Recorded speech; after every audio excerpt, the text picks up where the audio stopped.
So, as we've heard, under the new Monroe County Comprehensive Plan, your land will lose value, property values will skyrocket, young families starting out won't have a place to live, you won't be able to build anywhere, you won't be able to give land to your kids, you won't have walkout basements. The plan is too specific. The plan isn't specific enough. Property taxes will go up, businesses won't move here, we won't get a Toyota plant, the economy will collapse, they're stopping growth and they're taking our property rights.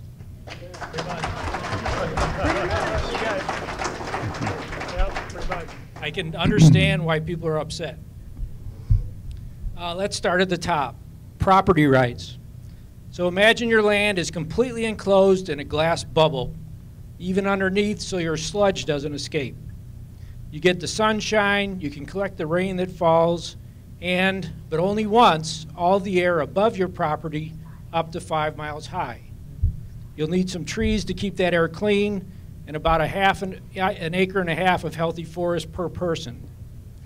You'll need to figure out how to turn that water you just flushed down the toilet back into drinking water, and you'll probably want to avoid using lawn chemicals and pesticides, or you'll end up drinking them too. And you'll need to walk or ride a bike if you want to leave your bubble. If you meet those criteria, I would say you don't have to pay any taxes at all. And I'd be the first one to support that. And that's your property right.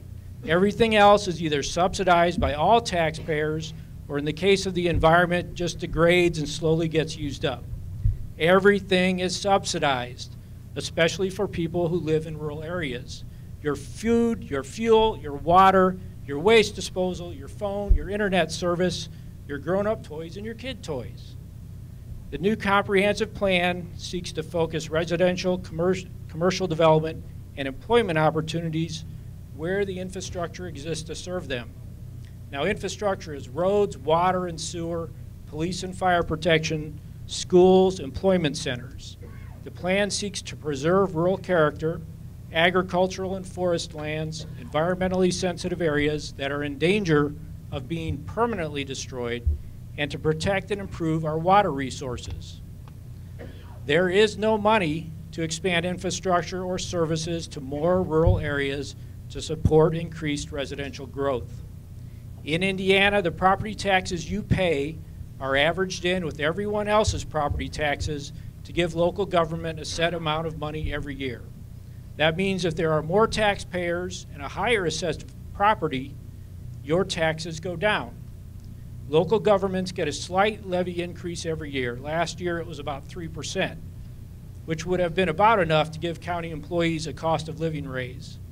We had to spend it on other things. In other words, no matter how many new houses are built, the county does not get any more money to provide infrastructure. Even under the proposed plan focused on restricting development to current infrastructure, the best we can hope for is a gradual loss of services and a degrading infrastructure.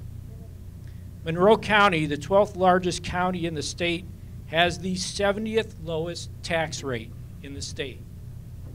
Now, how low does it really have to be for people to be satisfied with that? We've done pretty well. We're also very good at getting federal grants, which are subsidized, of course, by all American taxpayers and loans from the Chinese.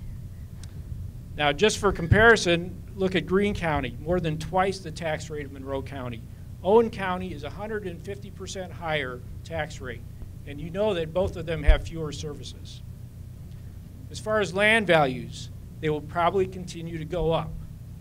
And as some people have said, they're going to go up drastically. I'm sorry about that. We'll have to fix that. I just have a few more Yes. remarks. Oh, I'm very close. I'm just kidding. But the way that folks actually create affordable housing is to focus the development in the urban areas. By focusing new development closer to the urban center, we can do that. But this is all I've got. I'll rush through. So as far as economic collapse, even during the recession, we continue to be able to attract new businesses while other Indiana counties are floundering. Because of Bloomington and Monroe County's focus on quality of life issues and cultural amenities, in survey after survey, we rate as one of the best places for business attraction and expansion in the country. Subdivision in rural areas, under the proposed plan, cookie-cutter cul-de-sac development will not be allowed. There are, however, 3 different options for dividing land for kids or investment, even though subdivisions in rural areas require local government subsidy, and they do. I think most of us would agree that being able to give land to our kids and the encouragement of close-knit extended families is a good thing for the community.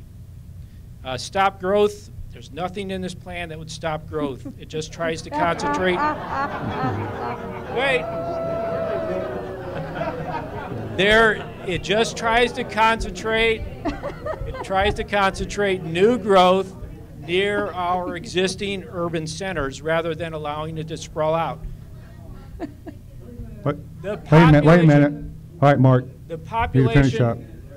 I'm sorry. The population of the U.S. will triple in the next 100 years. Encouraging growth is the least of our worries. But I do have one thing that I want to read quickly. No, Mark, time. Sorry. No. You went about 5 minutes now.